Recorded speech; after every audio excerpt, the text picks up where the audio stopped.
خلیل الرحمن قادری صاحب زیدہ مجدہ عزت مآب مکرم و محترم فاضل جلیل عالم نبی حضرت علامہ مولانا محمد طیب یعقوب قادری صاحب، دیگر جمیع عظیم علماء کرام، حضرت قبلہ مفتی محمد ظفر صاحب فاضل عظیم، حضرت علامہ مولانا قاری سعید احمد صاحب نقشبندی مجددی، دیگر یہاں پہ تشریف فرما عظیم علماء کرام، سادات کرام، عزیز طلباء، کثیر تعداد میں حفاظ کرام، اللہ پاک کی بارگاہ قدس میں دعا ہے وہ ذات لم یزل آج کی خوبصورت عظیم و شان روحانی محفل پاک اپنی بارگاہ قدس میں قبول فرمائے، اور اس ادارہ کو، اس روحانی مرکز کو دن 11ویں رات 12ویں ترقی اور عروج عطا فرمائے۔ حضرت قبلہ پیر صاحب آپ کا سایہ کرم اللہ کریم سلامت رکھے، اور ان کے جتنے بھی امور خیر ہیں ان توفیقات خیر میں مالک اور برکتیں عطا فرمائے۔ قرآن مجید فرقان حمید کی ایک آیہ کریمہ کا مختصر سا حصہ میں نے آپ کی سماعتوں کی نظر کیا ہے، اس کی روشنی میں چند باتیں کر کے میں اپنی گفتگو سمیٹتا ہوں۔ بیان تو حضرت قبلہ ڈاکٹر صاحب آپ کا ہی سننے ہم سب آئے ہیں، اور اللہ کریم ان کے وجود کو سلامت رکھے، پورے عالم اسلام کی یہ نہ صرف نمائندگی کر رہے ہیں بلکہ امت وسط کا جو پیغام وسط ہے وہ بھی ہم تک پہنچا رہے ہیں۔ معزز احباب، اللہ کریم نے قرآن مجید میں ارشاد فرمایا لَقَدْ كَانَ لَكُمْ فِي رَسُولِ اللَّهِ أُسْوَةٌ حَسَنَةٌ۔ نبی کریم صلی اللہ علیہ وسلم رحمت للعالمین جان کائنات، آپ کی جو حیات طیبہ ہے اسی میں سب کچھ ہے۔ قیامت تک کے جتنے مسائل ہیں ان سب کا جواب، ان تمام مسائل کا حل اس 63 سالہ زندگی میں موجود ہے۔ دیکھتے ہیں عالم اسلام کے اوپر ایک کرب کی کیفیت ہے، فلسطین کے مظلوم مسلمانوں پہ اسرائیلی طیارے بمباری کر رہے ہیں، اور نبی پاک صلی اللہ علیہ وسلم حضور کا وہ فرمان بھی ہم اپنی آنکھوں سے دیکھ رہے ہیں، الکفر ملت واحدہ، کفر ایک ملت ہے۔ وہ امریکہ میں بیٹھا ہوا، برطانیہ میں بیٹھا ہوا، ہندوستان میں بیٹھا ہوا، سارا کفر ایک جگہ پہ اکٹھا ہو چکا ہے۔ اگر اکٹھے نہیں ہیں تو ہم مسلمان اکٹھے نہیں ہیں، اور مسلمانوں میں عام لوگ تو پھر بھی اکٹھے ہیں۔ ہمارے اوپر جو ان کے ٹاؤٹ مسلط کرتا ہے 57 اسلامی ممالک کے اوپر، ان کی ترجیحات اور ہیں، اور وہی جو سرکار کا فرمان تھا حب الدنیا و کراہیت الموت، اس کا شکار یہ ساری اسلامی قیادت نظر آ رہی ہے۔ نبی پاک صلی اللہ علیہ وسلم حضور کی سیرت طیبہ میں جہاں باقی معمولات کے حوالے سے رہنمائی موجود ہے، وہاں جنگوں کے حوالے سے بھی سرکار صلی اللہ علیہ وسلم حضور نے قیامت تک ہماری رہنمائی کی ہے۔ سرکار کا ایک نام النبی الملاحم بھی ہے، جنگوں والے نے، اور پھر اس پہ بڑی بڑی کتابیں،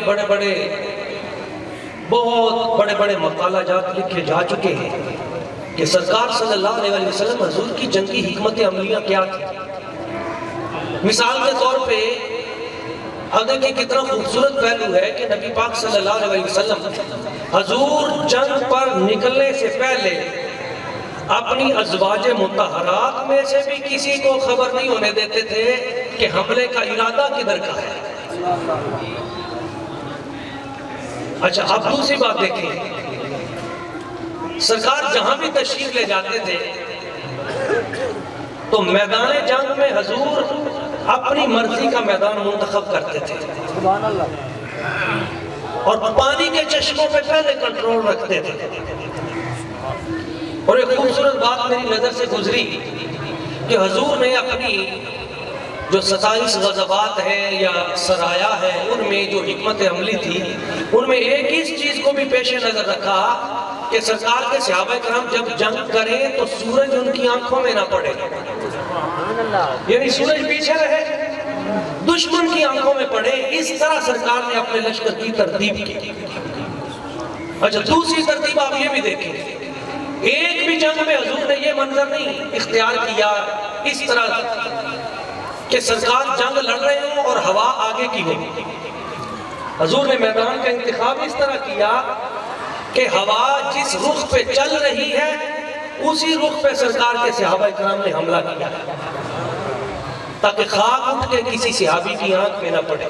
یہ ظاہری چیزیں ہیں جو میں عرض کر رہا ہوں۔ آج پروپیگنڈا وار ہے، ایک نفسیاتی دباؤ ہے عالم اسلام کی افواج کے اوپر اور حکمرانوں کے اوپر کہ شاید تم تو جنگ کر ہی نہیں سکتے، تمہارے پاس تو وہ صلاحیت نہیں ہے۔ حالانکہ ایسا نہیں ہے، صلاحیتیں ہیں، صرف جرأت کا فقدان ہے، اور وہ نبی پاک صلی اللہ علیہ وسلم حضور کی۔ اب جہاں علم غیب کی ہم بات کرتے ہیں، وہاں ایک سپہ سالار کو اپنے فوجیوں کا مورال بلند کرنے کے لیے کون سی اسٹریٹجی کی ضرورت ہوتی ہے؟ آپ دیکھیں، ایک دن پہلے سرکار اپنی چھڑی سے نشان لگا دیتے ہیں کہ ہادہ مصرع فلاں، ہادہ مصرع فلاں، یہ وہ جگہ ہے جہاں فلاں کافر مرے گا، یہ وہ جگہ ہے جہاں فلاں کافر گرے گا، یہ وہ جگہ ہے جہاں پہ فلاں کافر مار کے گرے گا، تڑپے گا۔ ایک دن پہلے ان تمام نشانوں کو لگا کر جہاں حضور کے علم غیب کی بات ہے، وہاں اس کے ساتھ ساتھ ایک جنگی حکمت عملی کی بھی بات ہے کہ جنگ بعد میں ہوگی، اپنے سپاہیوں کو فتح کا جذبہ حضور نے پہلے عطا کر دیا۔ آپ دیکھیں، جنگ ابھی ہوئی نہیں اور بغیر لڑے سرکار نے مکہ فتح کر لیا، اور اس کے پیچھے جو نفسیاتی دباؤ تھا اس کو ذرا سمجھیے۔ حضور نے اپنے لشکر کو تیار کیا، مکہ مکرمہ کے باہر شام کے وقت پہنچے، ٹائمنگ دیکھیں۔ اب ان کو نہیں خبر کہ باہر لشکر پہنچ چکا ہے۔ اب سرکار صلی اللہ علیہ وسلم حضور نے ارشاد فرمایا کہ تمام جتنے مجاہدین اسلام ہیں، ایک اور جملہ آپ کو کہہ دوں برکت کے لیے، اس وقت امت مسلمہ کو مجاوروں کی ضرورت نہیں ہے، مجاہدوں کی ضرورت ہے۔ یہ جو مجاور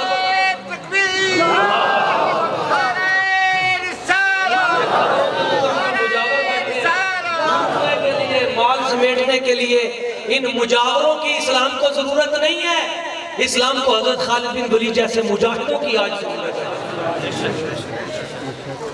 تو سرکار نے اپنے لشکر کو ترتیب دے کر شام کو حضور نے حکم فرمایا کہ ہر شخص اپنی دیگ الگ بنائے گا، اپنا کھانا الگ تیار کرنا ہے۔ اور کیسے کرنا ہے؟ حضور نے فرمایا ایک اپنی دیگ یہاں رکھے گا، دوسرا وہاں رکھے گا، تیسرا آگے 10 فٹ آگے رکھے گا، چوتھا 10 فٹ آگے رکھے گا۔ اس طرح فاصلوں پر ہر بندہ اپنی ایک دیگ میں اپنا کھانا بنائے گا، دوسرا اپنی دیگچی الگ چڑھائے گا، تیسرا الگ، کٹھے مل کے کھانا نہیں بنانا۔ اب اس میں کیا حکمت تھی؟ تو حکمت یہ تھی کہ الگ الگ جب دیگیں چڑھی تو خطہ عرب میں مکہ مکرمہ کے چاروں طرف وہ دیگیں پھیل گئیں، اور جیسے ہی آگ لگی اور شعلے بھڑکے تو مکہ مکرمہ کے کفار نے دیکھا یہ چاروں طرف آگ کیسی ہے، اتنی بڑی آگ، یہ بھمبڑ یہ کہاں سے نکل آیا؟ تو پتہ چلا یہ نبی پاک صلی اللہ علیہ وسلم حضور کے مجاہدین کا لشکر ہے، یہ کھانا بنا رہے ہیں۔ اسی وقت کلیجے ان کے پاس، اتنا بڑا لشکر، بھائی جن کی دیتنے ہوں گے۔ تو یہ جو نفسیاتی دباؤ تھا، اسی وقت انہوں نے تلواریں پھینک دی اور لیٹ گئے، حضور ہمیں معاف فرما دے۔ تو بغیر لڑے سرکار نے مکہ فتح کر دیا۔ آج وہ جو ہمارے نبی پاک صلی اللہ علیہ وسلم حضور کی سیرت کی باتیں تھیں، آج وہ پکڑ لی انہوں نے۔ وہ جو یہود و نصارہ وہ اس طرح کر کے پریشرائی امت مسلمہ کو کر رہے ہیں، اور ہمارے اندر بھی انہوں نے کچھ اس قسم کے بندرنما کھڑے کر دیے، کوئی جہلم میں، کوئی ارد گرد، جن کا کام ہی دن رات یہ ہے کہ نہیں جی آپ تو لڑنے کے قابل ہی نہیں۔ ابھی وہ کہہ رہا تھا کہ اسرائیل کے ساتھ لڑنا یہ وہ تو فلسطینیوں کے لیے تو جہاد کیا ہے، اور آپ نے تو کیا کرنا ہے، یہ تو پاکستانی فوج بھی نہیں لڑ سکتی۔ اچھا جو لڑ نہیں سکتی تو پھر آپ نے پورے ملک کے اوپر کنٹرول کیوں کیا ہوا ہے؟ اور پیدا بھی خود کیے ہیں اس طرح کے؟ نہیں، جرت ہونا ہتھیاروں سے کبھی بھی نہیں لڑے گا۔ ابھی ہمارے قریب مثال ہے افغانستان کی، کہاں 40-45 ملکوں کا نیٹو اتحاد تھا اور سارے حملہ آور ہوئے، اور اس وقت لوگ کہہ رہے تھے نا جی ممکن ہی نہیں ہے ان کے ساتھ جنگ، تو پٹھانوں نے لتر مار کے ان کو بھگایا یا نہیں بھگایا؟ ان سارے ممالک کو شکست دے کر۔ تو جو میں پیغام دے رہا تھا نبی پاک صلی اللہ علیہ وسلم حضور کی جنگی حکمت عملی کا، مدینہ طیبہ میں حضور تشریف لاتے ہیں، یہاں پہ یہود ہیں، ابتدا میں سرکار نے ان کو ساتھ ملایا، اپنی بنیادی قوت کو مضبوط کیا، اوس و خزرج کو اکٹھا کیا، اپنے قبائل کو جمع کیا، اور آہستہ آہستہ مضبوط کرنے کے بعد وَجَاهِدُوا فِي اللَّهِ حَقَّ جِهَادِهِ، یہ آیت تو مکہ مکرمہ میں اتر چکی تھی، لیکن عملہ نے اس پہ قتال کا حکم یہ مدینہ طیبہ میں سرکار نے جاری کیا جب مضبوط ہو گئے اتحاد و اتفاق کے ساتھ۔ ایک حدیث پاک آپ کو سناتا ہوں، اس کے بعد اختتام پہ بڑی توجہ کے ساتھ سمجھیے گا۔ نبی پاک صلی اللہ علیہ وسلم حضور کو خبر ملی کہ ادھر ایک قبیلہ ہے بنو مصطلق کا، وہ مدینہ طیبہ پہ حملہ کرنا چاہتا ہے، ان کا ارادہ بن چکا ہے مدینہ طیبہ پہ حملہ کرنے کا۔ آپ علیہ السلام نے اپنی جو انٹیلیجنس تھی، حضرت بریدہ اسلمی اس کے سربراہ تھے، حضور نے انہیں فرمایا تیاری کرو اور جلدی پہنچو اور مجھے بتاؤ کیا واقعی وہ حملہ کر رہے ہیں، ان کی تیاری کیسی ہے؟ حضور دشمن کی تیاری کو پہلے دیکھ لیتے تھے۔ آپ دیکھیں ذہانت و فطانت یہ تو ان پہ قربان ہے، ان کے قدموں پہ خاک پہ قربان ہے۔ ہماری تربیت کے لیے جب ایک بندہ پکڑا نا غزوہ بدر سے پہلے تو پوچھا ان کے لشکر کی تعداد کیا ہے، تو اس نے کہا جی مجھے یہ نہیں پتا کہ ان کے لشکر کی تعداد کیا ہے۔ تو حضور نے فرمایا اچھا تمہیں یہ نہیں پتا تو یہ بتاؤ وہ روزانہ اونٹ کتنے ذبح کرتے ہیں، یہ تو تجھے پتا ہوگا۔ اس نے کہا جی ایک دن 9 اونٹ ذبح کرتے ہیں، ایک دن 10 اونٹ ذبح کرتے ہیں۔ حضور نے فرمایا ان کی تعداد 950 کے قریب ہے۔ کیسے فرمایا؟ ایک اونٹ 100 بندے کو کفایت کرتا ہے، ایک دن وہ 9 کرتے ہیں، ایک دن 10 کرتے ہیں، اس کا مطلب ہے 9.5۔ یعنی اس طرح حضور نے اندازہ لگا کے پھر اپنا لشکر ترتیب دیا۔ تو جب قبیلہ بنو مصطلق کا پتہ چلا تو آپ علیہ السلام نے حضرت بریدہ اسلمی کو بھیجا، وہ گئے، انہوں نے جا کے چیک کیا، جاسوسی کی، دشمن کی، آ کے عرض کیا یا رسول اللہ صلی اللہ علیہ وسلم حضور وہ تو تیار ہیں، ریتی شیتی لگا رہے ہیں، تلواروں کو نیزے تیار کر لیے، وہ ہفتے کے اندر اندر انہوں نے حملہ کر دینا ہے۔ اب جرت والے نبی کا پیغام دیکھیں، آپ علیہ السلام نے کوئی مذاکراتی ٹیم نہیں بھیجی۔ آج کہتے ہیں ہمارے بس اقوام متحدہ کی طرف دیکھیں، وہی جس نے سارے کا سارا بیڑا غرق کیا ہے، تم اسی کی طرف کیوں جاتے ہو؟ تم گنبد خضرا کی طرف کیوں نہیں جاتے؟ حضور کی بارگاہ کی طرف کیوں نہیں جاتے؟ آپ علیہ السلام حضور نے فرمایا وہ ہم پہ حملہ کریں گے مدینہ طیبہ پہ، تو ہم پہلے ان پہ کیوں نہ حملہ کریں؟ حضور نے اپنا لشکر تیار کیا، صبح وہاں پہنچ گئے۔ ابھی وہ اس وقت اپنے جانوروں کا چارہ کاٹ رہے تھے تو نبی پاک صلی اللہ علیہ وسلم حضور کے مجاہدین صحابہ کرام پہنچ گئے، لتریشن شروع کر دی۔ اب کچھ بندے ان کے مارے گئے، کچھ بھاگ گئے، 600 بندہ پکڑا گیا، اور وہ جو بھاگا ان میں ان کا سردار بھی تھا، حارث بن ابی زرار جو تھا وہ بھی بھاگ گیا، اور اس کی جو صاحبزادی تھی حضرت برہ وہ گرفتار ہو گئی، ان کو پکڑ کے مدینہ طیبہ میں لایا گیا۔ وہ 600 بندے بھی لے آئے، 5000 بکریاں بھی قابو آئی، اور 2000 اونٹ جو ہیں وہ بھی مال غنیمت میں ملے۔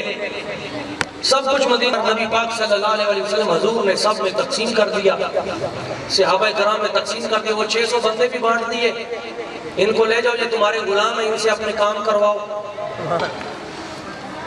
جس وقت وہ سارا کچھ بانٹ دیا تو وہ جو بی بی رہ گئی حضرت برہ، تو آپ علیہ السلام نے اپنے غلام حضرت ثابت بن قیس بن شماس رضی اللہ تعالیٰ عنہ، حضور نے فرمایا یہ تمہاری خادمہ ہے، انہیں تم لے جاؤ۔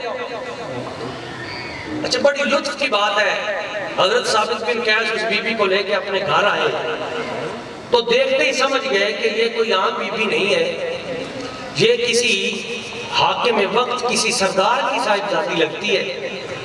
تو کہنے لگے بی بی تو مجھے کسی سردار کی بیٹی لگتی ہے، اگر میرے ساتھ بدلے کتابت کر لے اور 9 اوقیہ سونا چاندی تو مجھے دے دے تو میں تجھے آزاد کر دیتا ہوں۔ اس بی بی نے کہا جی یہ تو آپ کا بہت بڑا احسان ہے، آپ کی مہربانی ہے، اور 9 اوقیہ سونا چاندی یہ کوئی اتنی بڑی قیمت بھی نہیں ہے، میں اپنے والد صاحب کو پیغام بھیجتی ہوں، وہ آپ کو یہ قیمت دے دیں گے، آپ مجھے رہا کر دیں۔ انہوں نے کہا جی ٹھیک ہے۔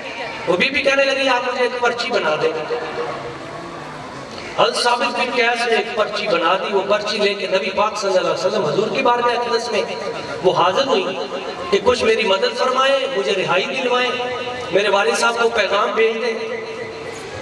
ادھر سے ان کے جو والد تھے حارث بن ابی زرار، اس کو جب پتا چلا کہ میری تو بیٹی گرفتار ہو گئی ہے تو اب میں کدھر بھاگوں گا، تو اپنی بیٹی کو چھڑانے کے لیے اس نے مال اکٹھا کیا، بکریاں، بھیڑیں، اونٹ، سونا چاندی جتنا ہو سکتا تھا اکٹھا کیا، کچھ گھر رکھا، باقی لے کے مدینہ طیبہ میں۔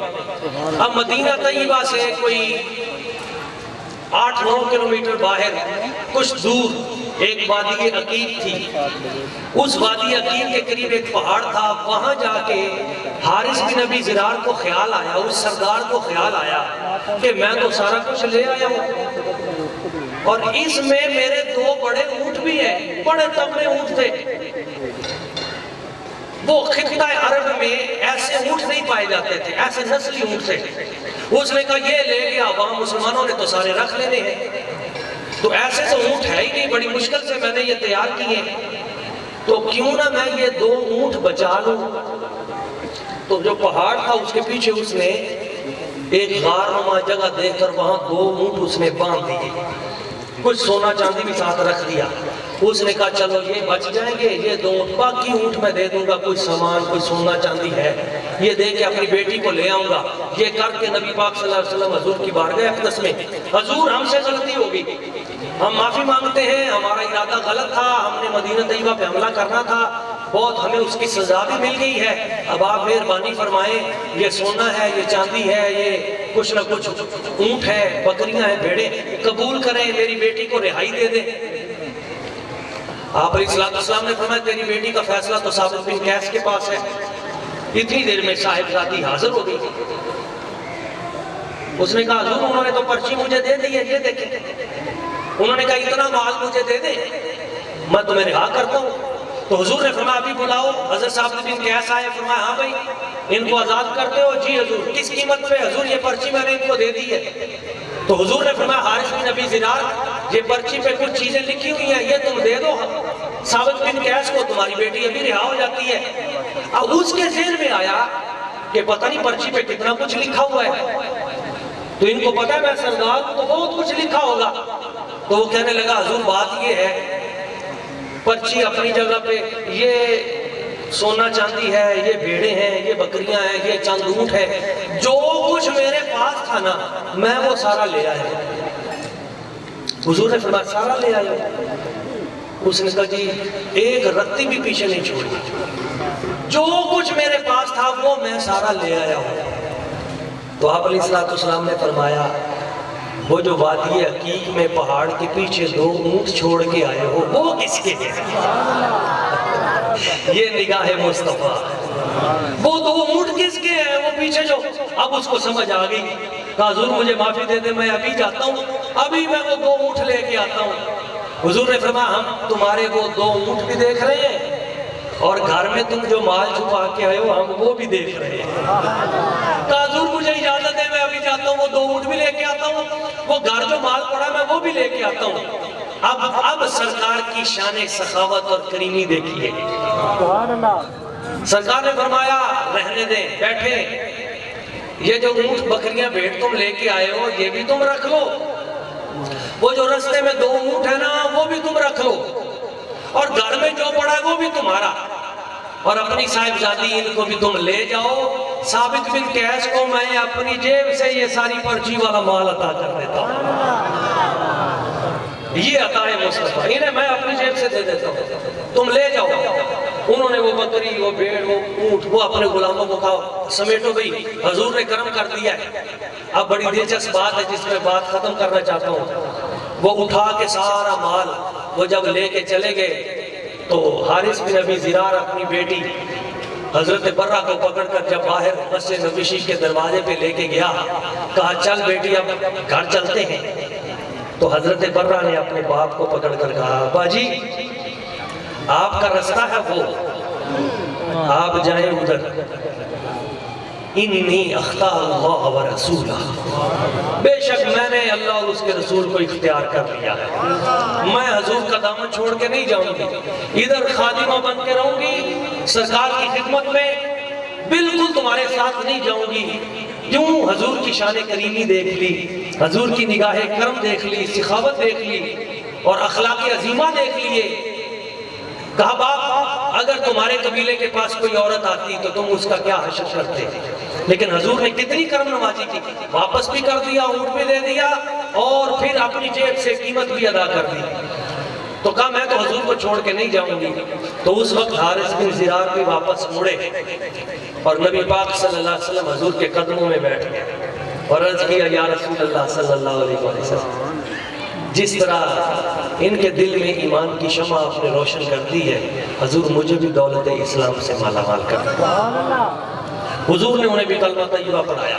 اچھا جب کلمہ طیبہ پڑھ لیا تو پھر عرض کرنے لگے حضور جہاں اتنی مہربانی آپ نے پہلے کر دی ہے ایک مہربانی اور کر دیتے۔ حضور نے فرمایا اچھا مانگو کیا مانگتے ہو؟ کہنے لگے حضور اب تو میں مسلمان ہو گیا ہوں، آپ کا غلام ہو گیا ہوں، ایک مہربانی اور کریں، میری بیٹی ادھر خادمہ بن کے رہے، میں سردار ہوں اپنے قبیلے کا، لوگ باتیں کریں گے، آپ مہربانی یہ کریں میری صاحبزادی کو آپ اپنے نکاح میں قبول کریں، میں قبیلے کا سردار ہوں، آپ سارے جہانوں کے سردار ہیں، آپ قبول فرمائیں، مجھے یہ بھی عزت بخشیں۔ سرکار نے پورے باوقار طریقے سے ان سے نکاح کیا اور اس بی بی حضرت برہ کو حضور بیاہ کر اپنے گھر لائے اور سرکار نے ان کا نام بدل کر حضرت جویریہ رضی اللہ تعالیٰ عنہ رکھ دیا۔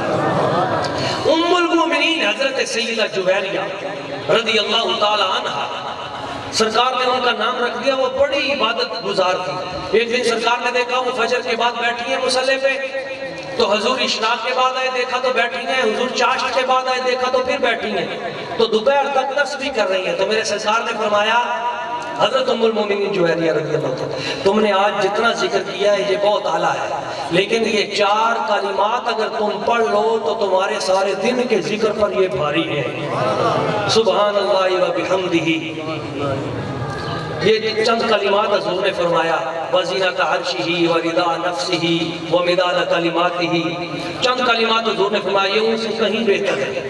تو وہ جس وقت بات ختم ہو گئی، جس وقت حضور نے ان کے ساتھ شادی کی اور انہیں بیاہ کے اپنے گھر لائے، تو اگلے دن وہ جو 600 صحابہ کرام تھے جن کو ایک ایک غلام ملا تھا جنگی قیدی کہ ان سے اپنے کام کروائیں، ان سب نے آپس میں مشورہ کیا، میٹنگ کی، اکٹھے ہو کے، سرکار نے نہیں انہیں فرمایا تھا، عشق نے خود فیصلہ کیا، اکٹھے ہو کر انہوں نے کیا کیا، آپس میں مل کر ایک فیصلہ کیا، کیا بھئی پہلے تھے وہ جنگی قیدی، ہم نے قابو کیے تھے، حضور نے ہمیں دے دیے، ہم گھروں میں ان سے کام کرواتے تھے، صفائی کرواتے تھے، جانوروں کا چارہ بنواتے تھے، مگر اب حضور کی شادی اس گھر میں ہو گئی ہے، وہ حضور کے سسرالی رشتہ دار بن گئے ہیں، حضور نے سونے ہو گئے، اب ہم ان سے کام لیں اب ان سے خدمت کروائیں، نہیں یہ نہیں ہو سکتا۔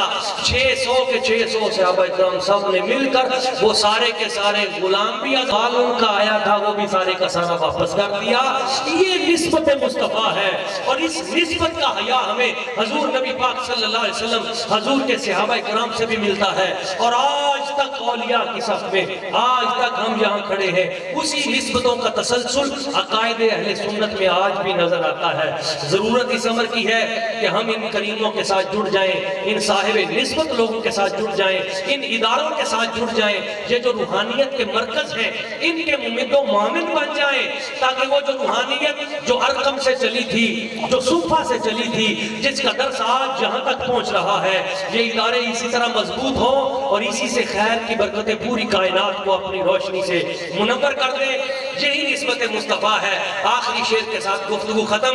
تیری نسبت سے ہے توقیر میری لوگوں میں، آقا تیری نسبت سے ہے توقیر میری لوگوں میں، تو الگ ہو تو میری ذات میں رکھا کیا ہے، آقا تو الگ ہو تو میری ذات میں رکھا کیا ہے، مجھ کو ہر چیز ملی ذکر نبی کے صدقے، مجھ کو ہر چیز ملی نعت نبی کے صدقے، یہ لوگ کہتے ہیں کہ اس نعت میں رکھا کیا ہے، یہ لوگ کہتے ہیں کہ اس نعت میں رکھا کیا ہے، آؤ آؤ بھیرا شریف کے غلاموں سے ملے، آؤ آؤ بھیرا شریف کے غلاموں سے ملے، شہنشاہوں کی ملاقات میں رکھا کیا ہے، ارے بادشاہوں کی ملاقات میں رکھا کیا ہے۔ معزز احباب، ہمارے محسن و مربی، بڑی ہی علم پرور اور علم دوست شخصیت حضرت قبلہ پروفیسر ڈاکٹر حافظ محمد نعیم الدین الازہری صاحب دامت شرفہ تشریف فرما ہے۔ اللہ تعالیٰ ان کا وجود سلامت رکھے، اور جو یہ خیر کے کام کر رہے ہیں اللہ تعالیٰ ان میں بھی بے پناہ برکتیں عطا فرمائے، اور حضرت قبلہ پیر صاحب کی اس خوبصورت کوشش و کاوش میں اللہ تعالیٰ دن 11ویں رات 12ویں ترقی اور عروج عطا فرمائے۔ جامعہ ارقم روحانی مرکز اللہ کریم اس سے کروڑہ برکتوں کے کام مزید لے، آمین و معلنا